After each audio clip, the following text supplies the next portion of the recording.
What's happening, everybody? Welcome back to the 9 Degrees Fightcast. Today I've got Vinnie Linnen with me.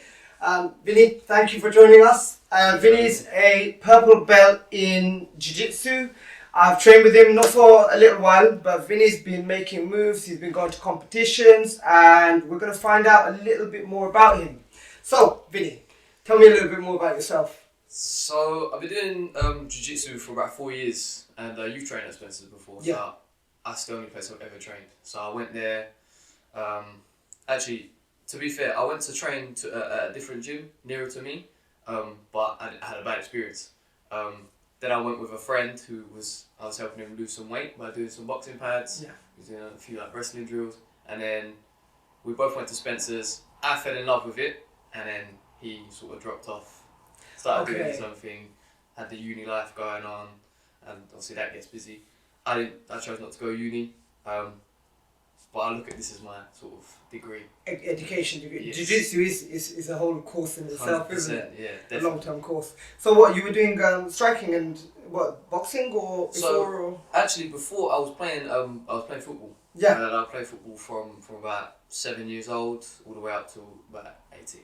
Okay, so... I signed a semi-pro contract when I was 16. Oh, nice. I played in goal. Yeah. So I was never the biggest, but my distribution was always on point. I sort of stood out in areas other people didn't stand out. Yeah. The thing I was lacking was the height. So it was very hard for me to get along into the big spots. So I played on like sort of men's reserve teams. And I played for like Averley's under-19s and just small little gigs here and there. But I signed a semi-pro contract with Barkingside. Nice. Yeah, which is where I sort of found my place. I found my place a lot in the reserves. Yeah. Obviously, when you're young, you're kind of football players, you know what I mean? So you've always been into like, you've always been into training and into some sort of sport. 100%. Since I was a kid, all I wanted to do was be an athlete. Yeah. Be some kind of athlete. So once I found Jiu-Jitsu, I've done that for maybe 2 years. I did the whole thing. So MMA, Muay Thai, boxing, Jiu-Jitsu, wrestling. I did it all for about 2 years. And then I finally sort of landed on Jiu-Jitsu and started doing that full time. You realise that's your passion that you want to go for? Yeah, I sort of cut the football. I was very busy at the time doing college, football, still training MMA, working. I had a lot on my plate, so I know at that point I had to cut some things down. Yeah. I finished college, and I still had to work, but I couldn't play football as much. I had to cut that out. Yeah. So. But then obviously you go for what you're most passionate about, isn't it? 100%, yeah, and I feel like I'm definitely going to find some more success in this realm. Yeah, I've seen you train, man, and I've seen that you've been going to a couple of competitions, right? Yeah, man. Yeah, tell me a little bit more about competitions. Like, which ones have you been to? And so I recently did IBJJF, and I started big. I started with the Europeans. It's my first IBJJF tournament. I hadn't done one at Blue Belt before. I've done plenty of other comps, just not IBJJF. Yeah. Which is like the premier standard of competing in Jiu-Jitsu. So I made my debut out in Italy there, and it didn't go as planned, but I didn't feel out of my depth, which was a good sign there. You know, it was a good sign because I knew I could only improve once I got back home. Yeah. That's when I got promoted. Oh, so, yeah. Were you blue belt when you went out? I was blue belt when I went out there in November, and I got promoted by the end of November. Oh, congratulations! Obviously, I already know, but thank you very much. Congratulations, man. No, so in terms of competitions, right? IBJJF, and you've been to some UK ones. Loads of UK ones. Yeah. Do you notice a difference in the caliber of people? 100%. I say you notice a difference in the area as well. Yeah. Because I do a lot of competing in London. So I see a lot of familiar faces. I see the same faces at competition, and you sort of get to gauge, you know, who's got what game plan from how you fought them last time. But I remember travelling up to Newcastle when I was a blue belt, and in that competition I didn't experience as much success as I would down in London. Yeah. I think I got third, something like that in the tournament, and it was just simply because I had never seen anyone there before. I'd never recognised any of the other blue belts, so it was a completely new experience. That was quite early days when it comes to like my blue belt days. Yeah. Do you reckon it was nerves because it was a new area, or do you reckon it was just like the people, different game, different style? At the time, it was my first blue belt comp, so it was a little bit nerving. It was also the fact that we drove up there, like, it took like 7-8 hours to drive up there. We stayed in a hotel. It was like my first little proper jiu-jitsu gig, you know what I mean? When like, you travel out. The more you travel, I'd say the more it adds to the nerves a little bit. Yeah.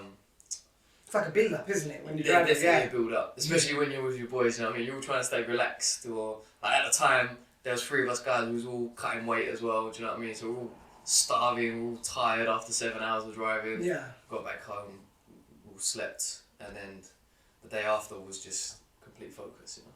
Okay, so you didn't go on the day and compete on the day, you went? No, we went the day before, stayed in the hotel, and then we went out to compete. Okay, nice. But do you know when you're cutting weight, it's disgusting. It's not nice, man. You're not at your peak performance when you have to cut weight and... I hate cutting weight. I don't find it helps me either. Yeah. I find that if I pack on a little bit more weight, especially in jiu-jitsu, I feel better.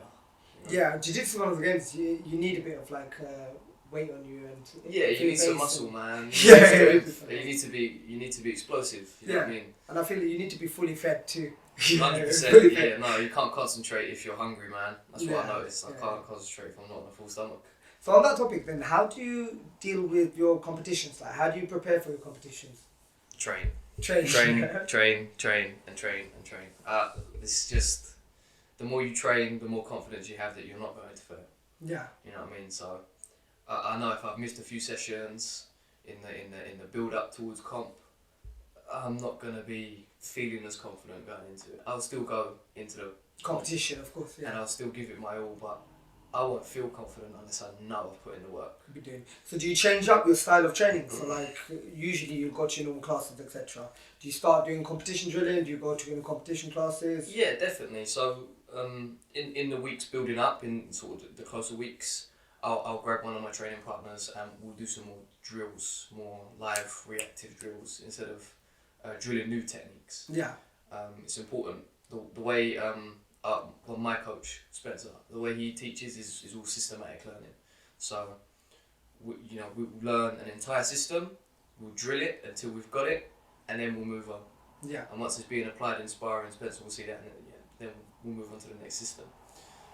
When it's sort of 3 weeks away from competition, regardless of what Spencer's teaching, you don't necessarily want to add anything new to your game plan, especially if you've got a big comp coming up. You just want to drill everything that you know, get your game plan in place, make sure that you've got near enough every position covered. And your foundations, isn't it? And definitely your fundamentals. If your fundamentals are covered, you will go in there with more confidence. Yeah, definitely. And you're training with Spencer recently. He got gold. What did he get again? I forgot. So Spencer Hewitt, by the way. Here's everyone. If you wanna go check him out, amazing coach. Check my Essex. Check my Essex. Yeah. That's where you can find us. Yeah, definitely. Tell us about him, because obviously you're getting trained by him, and I saw in Insta or Facebook. He recently is the world champion, isn't it? Or so Spencer had a very busy year last year, especially in IBJJF. He won the American Nationals. Yeah. I can't remember. I think he might have went to Florida or Vegas for that. One or two. He come over. He did the Europeans. Won the Europeans. And there's he won that IBJJF London. I think he comes second in Worlds. Yeah. But he had a very busy year. Yeah. And he was ranked number 1 by the end of the year, which is amazing for me. Something to definitely aspire to. Yeah. You know what I mean? Yeah. But that's really good, because actually you're getting trained by someone who's gone through that, and he's got a wealth of experience, isn't it? Yeah, 100%. There's a lot of jiu-jitsu clubs out there where coaches don't have the experience that Spencer has. Yeah. And Spencer has it at all levels. You fought professional MMA, you yeah. fought amateur MMA, of course. You fought at the highest stages of jiu-jitsu. And it's nice to have someone to console into, when you have... And to prep you up for your competitions, etc. Yeah. No, that's nice. So, are you planning any more competitions coming up? Anything? So, in about 2 weeks, I think maybe 2.5 weeks, we've got the Abu Dhabi Grand Slam. That's being held in London. Go to Abu Dhabi, yeah? No, that's being held in London. Oh, they're being held in London? They're being held everywhere. Yeah. But I believe the big Grand Slam is in Abu Dhabi. Okay, yeah. So I think that how it works is that you go to each tournament, build up your points, obviously by winning. Yeah. And then if you have enough, you qualify for the Grand Slam. I believe that's how it works. Okay. Aiming for that? Definitely, Yeah. 100%. I want to see how I get on with this one. This will be my first belt. This will be my first combat purple belt. Yeah. So we'll see how I get on. I've got a lot more coming up after that. So I'm doing anything local I can, and then waiting for the big ones. You know, the BJJs when they come back around. Yeah, I've been seeing it on your Instagram page. Yeah, it's been blowing up with you going to here and there. Yeah. It's looking good though, definitely. Thank you very much. Definitely good. So, like, what? And I know you said like how you got into jiu-jitsu and everything. Like, what would you tell someone? Because there's a lot of people out there who don't train. You know, there's a lot of people out there stuck in difficult positions. They're stuck in work, and they say that there's not enough time to train. And like, what would you say to someone who wants to get into a martial art or wants to do more? Like getting into jiu-jitsu maybe, what would you give, what type of advice would you give to someone? Do what you know you can. If you know you can make that one Friday session that's on at 6 or whatever, Yeah. you know you're off work and you're just going to be at home doing nothing or whatever, come down and do the session. You know, do what you know you can, and as long as you do that, you will learn. You know what I mean? You will get to where you want to be. It might take a little bit longer than others, but Yeah. what you'll find is that, especially with something as addicting as jiu-jitsu and just martial arts in general, if you really fall into it, one session is all you need. Yeah. One session over the weeks becomes 2 sessions per week, and then it becomes 3, and then it becomes 4. You find that you end up doing it a lot more often than you originally planned. Yeah. That's what I did anyway. When I first got into it, I started doing a few sessions a week with my friend. I caught the bug, and now I do it sort of 6 days a week. It's addictive, isn't it? It's very addictive. Once you get into it, man, I can't get enough.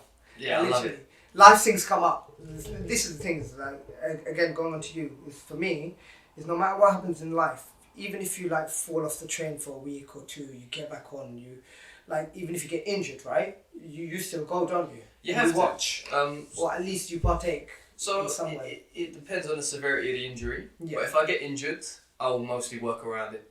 If I injure my leg, I will use my upper body more. If I injure my upper body, I'll use my legs more. Yeah. If it's a serious injury, I'll see how I get on with drilling. If I can drill, I'll get away with drilling. I might as well. Yeah. And if I can get away with just practice a new technique, I'll do that instead. Yeah. I think sports is one of those things. A lot of people think they get injuries and you can't do anything, but it's not the case. If you damage your arm, like when I damaged my arm, it was quite bad. The ligament ripped here. I had a torn ligament, and I could barely, like when I've got a coffee machine, and when I'd press the pump for the sugar, syrup, it used to really hurt. So I had to switch my hand, even opening the door. I couldn't hold a bag in it. But what I used to do is I used to just grab the lapel. When I used to come train, I still want to come train. I grabbed the lapel and fight one-handed. Yeah. Yeah. And what I did is I noticed I got better with my feet. Yeah, you will. Yeah. You get better with your feet 100%. And everything. So you have to keep it going and everything. You start to utilise different parts. I've got like small little sort of tough injuries, like a tennis elbow. Yeah. It affects all the little things, opening doors, as you said. Using coffee machines and whatnot. But when I'm in jiu-jitsu, I'll still use it, but use it wisely. You know how much power to put in, because you know if you exert too much, exactly, yeah, then you're going to damage it. Or maybe you can only push with it, you can't pull. Precisely. So you know that this hand you're going to defend with, you can't pull and attack with, and you adjust your game, isn't it? Yeah, spot on. Yeah, you have to. Otherwise, you will find that you stop, and you will fall off the bandwagon big time. And then it's a whole other mission to get going again. Yeah. It's all about momentum. If you can get momentum, keep it. But it helps with your chess game too, isn't it? Like when you really get injury and you're there, you have to actually have some IQ and think about how you're going to deal with scenarios and whatnot. I remember, like, the same with injury. When I have injury, like sometimes you get crushed and you have to adapt. Because obviously I've never fought one-handed or like, so then everyone's on top of me, and I realised that my defence game has to get better, etc., etc. Yeah. I think Habib, shout out to MMA Armory, by the way, everyone. Make sure you visit the website, MMAarmory.com. There we go. Come on. But yeah, I think he had a knee injury and he couldn't attack as well. So he was just fighting on the ground and trying to work on his side, side of control escapes, because that's what kept happening. Yeah. So it's one of those things. Yeah, so like we've heard about how you got into jiu-jitsu, we've heard about like various things and why you love it, addictive sport. What are you planning next? Like, what's your long-term goal? Obviously, I'm assuming you want to get your black belt in jiu-jitsu, which is a lifelong journey and it's a journey in itself. Like, do you have any plans to transition into mixed martial arts or anything like that? You want to get in the cage one day? 100%. I entertained it as soon as I fell in love with the sport, you know, because I grew up watching MMA and I always wanted to do it, but my mum would never let me. As soon as I turned 16, I was out the door straight in the gym because I wanted to try it, you know. But I definitely plan on making the transition to MMA eventually. I just want to explore how far I can go with jiu-jitsu. If you look at someone like Gilbert Burns, like he was an BJJ champion, you know, he won a lot of different bits and bobs in jiu-jitsu. I want to be like that, you know. I want to take my jiu-jitsu. I want to take it to the octagon eventually, and explore success there. You know, I think it's important to be one of those guys that takes his own path. People will explore just jiu-jitsu, and they'll become the greatest in jiu-jitsu. They'll become the best. That's good. I want to be up there with the best, but I also want to be winning different things. You know? Yeah. Try and explore as much as I can, just as a martial artist in general. Just achieve. Yeah, just achieve it. They'll all teach you different things as well. Separate paths. They'll all teach you different ways of fighting. They'll teach you different principles, different approaches. So I think it's important. Yeah, there's so many different strategies depending on what you do, and it also depends. Like if you're in jiu-jitsu and you're getting attacked by 3 guys, you're not gonna take it to the ground, are you? No, you can't pull guard. You know, you can't pull guard. You can't do that. If it's 1-on-1, you play cat and mouse all day long. Yeah, you need different things, and you do Muay Thai, or are you planning to do? You currently do it, right? I still do Muay Thai. I don't do it often. Admittedly, I do it once a week. Yeah. Simply because I'm focusing on my success in jiu-jitsu. Yeah. But I do miss Thai. When I'm not doing Thai, I do miss it sometimes. There's a niceness. It's a lovely art. Yeah. It's a beautiful art, you know. Yeah. And when you see 2 guys that are very technical, it sparks something in me because I want to get as good as they are, you know. Yeah, and Muay Thai was one of the things that helped me lose a lot of weight, man. Yeah, when I was overweight. Jiu-jitsu, you can actually play a chess game and conserve energy, well, independent of who you're fighting with. Yeah, but with Muay Thai, it's intense. It's really intense. Well, once you learn how to survive in jiu-jitsu, you can adapt your style to how you are. Right? I'm quite a lanky, tall guy, so I'll use like quite a long guard game, and when I'm passing, I'll be quite fast and explosive. In Muay Thai, it's different. In Muay Thai, once I learned how to survive in there, have a good high guard, blocks and head movement, I find I'm a little bit rangy, but I like fighting on the inside. So I use my long jab, teeps and stuff to work my way into the body. Yeah. It's how you strategize. But you can adapt it to how you are. You know what I mean? If you there's guys in my gym that are still 100 kilo plus, and they're quite big. They're big dudes. And certainly they'll play a slower game and they'll slow you down. Everyone's got their own style. You know what I mean? Especially, and again in Thai, it's no different. People, if they're bigger guys or if they're shorter guys, they'll have their style adapted. Yeah, you have to, isn't it? You have to. Yeah. Not one game applies to everyone. Yeah. So before you go into the octagon, I know you're planning to go into jiu-jitsu. You're doing your Muay Thai. Is there any other martial art that you want to piece together? Because obviously it's like a jigsaw puzzle, isn't it? Like everyone has different martial arts that they've learned over time, and then they go into the octagon. And do you have a plan of like your skill set that you want in terms of martial arts? Or under your belt over a very, very, very long period of time. Because I want to explore obviously jiu-jitsu, MMA, Thai, all that comes with it, the wrestling, boxing, whatever. I want to do all that. But once I get to a certain age where I can't do that no more, and let's say I can't teach or whatever, like, I hope one day I can explore different martial arts. Get this, like shooting guns.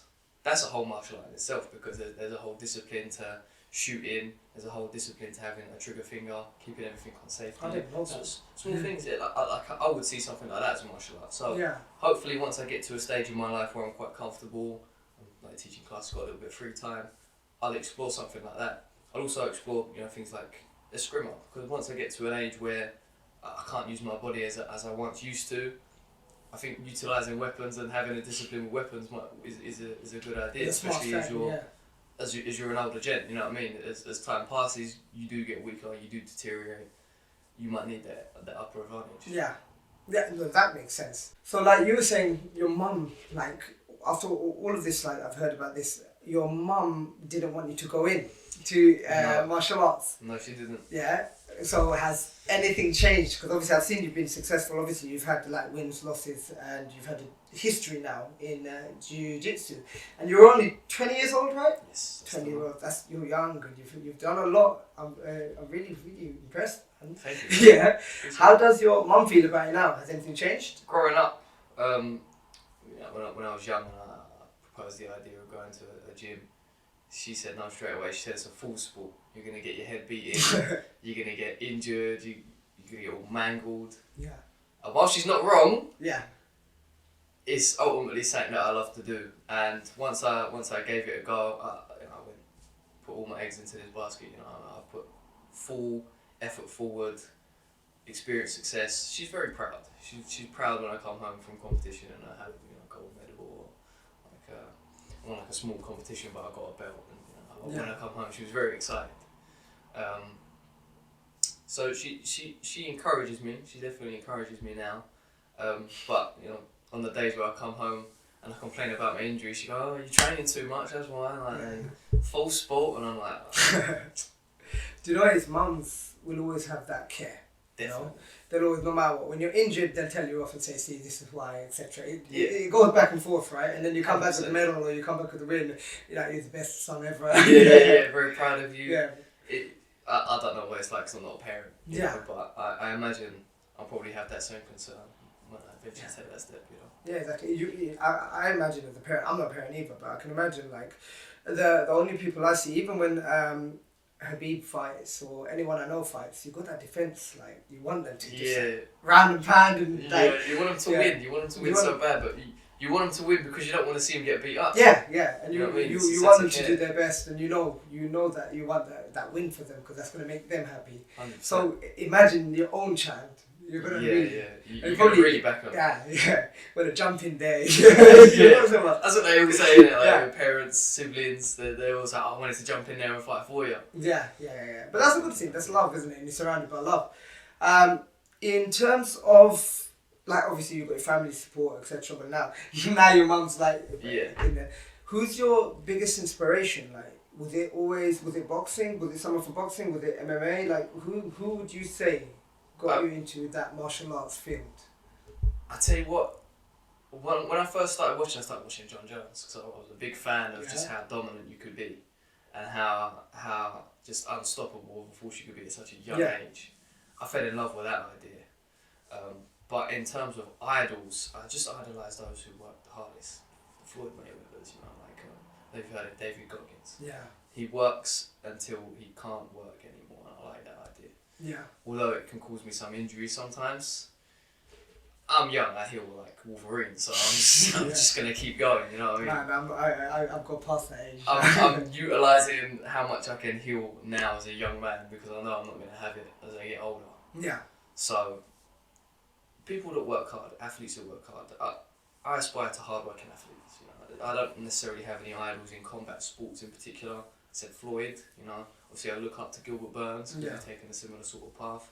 But I admire champions and I admire those who work the hardest. Champion mindset and 100% hard-working mindset. Vinny, it's been really nice speaking to you. Is there anything you want to say to our viewers or anything you want to say before we wrap this up? Visit the store at MMA Armory. Yeah. Come visit me and Spencer Hewitt down at Checkmate Essex. Come train with us guys, that's probably about it. And definitely get into jiu-jitsu, get into any sport. Any kind of combat sport, please, just try it. Just give it a go. I think young men, especially at my age, we should all know how to fight. I think but not even males, females too, because you get females coming to train and everything. But we need a legacy of fighters back. 100%. We need a legacy of fighters back in the world. I think being a maths teacher, like a teacher at school, I feel everyone's a bit more soft now. There's not enough. I would agree with you, mate. I would agree with you. I felt like a soft man growing up. You know what I mean? I didn't feel as toughened by life and all of its situations. It's a bit too easy now. Can be quite easy, yeah. So I mean, the difficulty of martial arts and the path of martial arts is something we should all Yeah. at least experience once. They say what iron sharpens iron. 100%. Right, yeah, so I'd say everyone needs to get into something and do their best. You can't become strong without having trials and tribulations in life, isn't it? Spot Well, on, mate. and getting young. Vinny has a long and hopefully high level career coming ahead of him. Yeah, he's 20 years old and he's already a purple belt and he's gone to competitions. And I can see a really bright future hopefully for you, and I'm really glad you were able to come on, because this podcast is about inspiring, motivating and helping people succeed. Thank you very much for having me. Appreciate it. Alright everyone, thank you for joining us on another episode of the 90 Degrees Fightcast. We hope you enjoyed it. Please make sure you like, subscribe and hit that notification bell. Please leave a comment if there's anything you want to know or ask. We're always going to answer. We're here for you, and we'll catch you on the next one. Take care.